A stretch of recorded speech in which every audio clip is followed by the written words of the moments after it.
Now to Syria, and activists across the country are preparing for another day of mass protests following Friday prayers.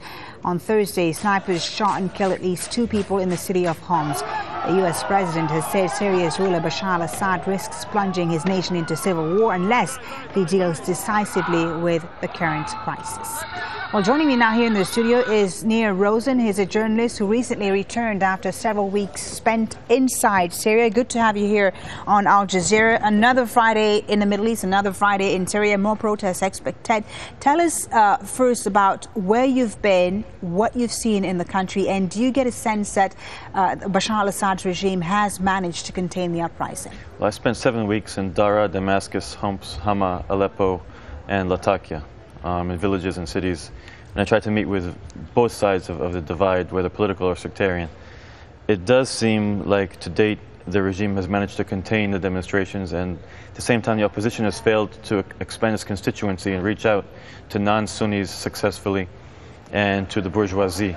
So at the moment we have a growing divide between opponents and supporters of the regime, opponents of the regime being primarily Sunni and primarily middle class to poor, especially in the rural areas, or the recent immigrants to urban areas from rural areas, while certainly the wealthy, the bourgeoisie, shopkeepers in Damascus and Aleppo, the 2 biggest cities in the country, have not joined the opposition as they have in the 70s and 80s.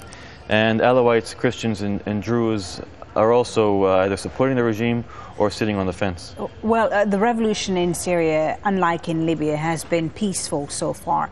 Do you get a sense that that will change perhaps in the coming months? Are the opposition activists now considering perhaps taking up arms against the regime? The revolution has been mostly peaceful, but really from the beginning we saw elements of armed opposition activity.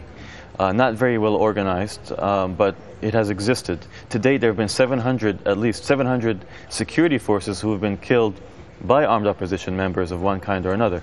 So while it's been primarily peaceful, the regime is not totally incorrect when it claims that it's fighting armed groups. You have, beginning really in June, military defectors who established several armed opposition units based in Homs, in Idlib, and other places, and they've been pretty effective at conducting ambushes on checkpoints and security forces. We see also in slums and villages where people already had weapons, that when security forces operate, they will respond, they'll defend their area. And we also see increasing communal violence. This is the scariest part of what's happening in Syria, and that's been happening for the last several months. In the villages, in the rural areas of Homs and Hama, you have local militias being developed in Alawite and Sunni areas. You have the beginning of sectarian cleansing. Alawite families being kicked out of Sunni villages. And if you're a Sunni who goes into an Alawite village, you'll be killed sometimes. If you're an Alawite who goes into a Sunni village, you'll be killed. Christians are also victims. So the sectarian divide definitely growing then. I want to ask you about the reaction of the international community, and what do people there make of it? What do the opposition activists make of it? So far we've heard very strong words from the US, the European Union, Ban Ki-moon last week talking of more action. Do they want more action in Syria, and what sort of action are they looking for precisely? Certainly the opposition groups have been looking to the international community for support, and they were wondering what was taking so long.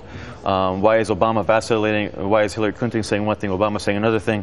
And Libya was really a turning point for the opposition. They realized 6 months into this, what have we accomplished? We have about 3,000 dead. We have not been able to overthrow the regime. They placed all their hopes in Ramadan. They thought this holy month we'll be able to somehow overthrow the regime. They failed to do that. And then Libya happened, Tripoli fell, and we really saw a huge change in the demonstrations. People began calling for a no-fly zone, for armed intervention. There's a real hope on the part of the opposition for international military assistance of one kind or another, because they realize that without that, the regime is too powerful. On the other hand, the regime supporters, who are a very significant part of the population, are also watching the international community with great concern, wondering, is NATO going to strike? Is Turkey going to intervene? I think both sides probably overestimate the ability of the international community to make any difference in this. One side is perhaps too worried about it. The other side is too optimistic that anybody's going to help them. It seems quite likely that there is not going to be any international military intervention. Okay, thank you very much, Nir, for speaking to us. And of course, you can read all of Nir's experience, read about it on our website, his articles on his time in Syria, the first of which will go online later this Friday.